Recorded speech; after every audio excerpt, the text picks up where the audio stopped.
Welcome back to my channel Kittu Anju vlogs. ఈరోజు video వచ్చేసి పల్లీ చట్నీ ఎలా తయారు చేయాలో చూద్దాం.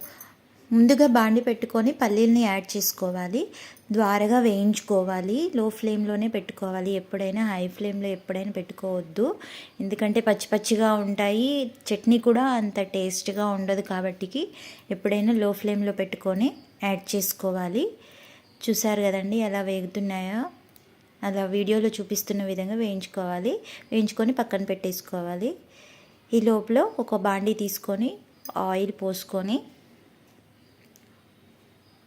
మనకి రుచికి సరిపడా కొంచెం కారం తక్కువ తినే వాళ్ళైతే తక్కువ పచ్చిమిర్చి వేసుకోండి. నేనైతే తక్కువే తింటాను కాబట్టి నేను ఒక 4 వేసుకున్నాను. ఒక ఎండుమిర్చి కూడా యాడ్ చేసుకున్నాను. చాలా అంటే చాలా టేస్టీగా ఉంటుంది ఎండుమిర్చి యాడ్ చేసుకుంటే. ఇది కూడా కొంచెం లో ఫ్లేమ్లో పెట్టుకొని వేయించుకోండి, ఎందుకంటే మాడిపోతే టేస్ట్గా ఉండవు. చూసారు కదండి, ఎక్కువ వేయించుకోకూడదు, మీడియంగా వేయించుకోవాలి. ద్వారగా అయిపోయిందండి. ఈ లోపల ఒక మిక్సీ జార్లో పల్లీలు వేసుకొని ఒక 4-5 వెల్లుల్లి రెప్పలు వేసుకొని పచ్చిమిర్చి ఎండుమిర్చిని కూడా యాడ్ చేసుకోవాలి. రుచికి సరిపడా ఉప్పు యాడ్ చేసుకోండి. ఆ తర్వాత వాటర్ని యాడ్ చేసుకోండి. లూజ్గా కావాలంటే లూజ్గా పట్టుకోవచ్చు, గట్టిగా కావాలంటే గట్టిగా పట్టుకోవచ్చు, మీరు తినేదాన్ని బట్టి. నేనైతే లూజ్గానే పట్టుకున్నాను. చూసారు కదా ఏ విధంగా వచ్చిందో. దీనికి తాలింపు వేసుకుందాం. అదే బాండి తీసుకొని దాంట్లో ఆయిల్ పోసుకొని తాలింపు గింజలు వేసుకోవాలి.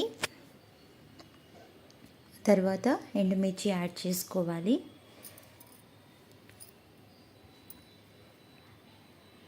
ఇవి వేగే లోపల కొంచెం లో ఫ్లేమ్లోనే పెట్టుకొని వేయించుకోవాలి వీటిని కూడా, లేదనంటే ఎమ్మటే మాడిపోతాయి అవి. ఇడ్లీలోకైనా, దోశలోకైనా, వడలోకైనా, ఉప్మాలోకైనా చాలా టేస్టీగా ఉంటుంది ఈ చట్నీ. ఒకసారి ట్రై చేసి చూడండి. నేను చెప్పిన ప్రాసెస్లో చాలా అంటే చాలా బాగుంటుంది. కొంచెం కరివేపాకు యాడ్ చేసుకుందాం. తాలింపు రెడీ అయిపోయిందండి. ఎప్పుడైనా చట్నీని డైరెక్ట్గా పొయ్యి మీద నుంచి యాడ్ చేసుకోకూడదు, గట్టిగా అయిపోతుంది. అందుకోసమే తాలింపుని దాంట్లో యాడ్ చేసుకోవాలి డైరెక్ట్గా గిన్నెలో.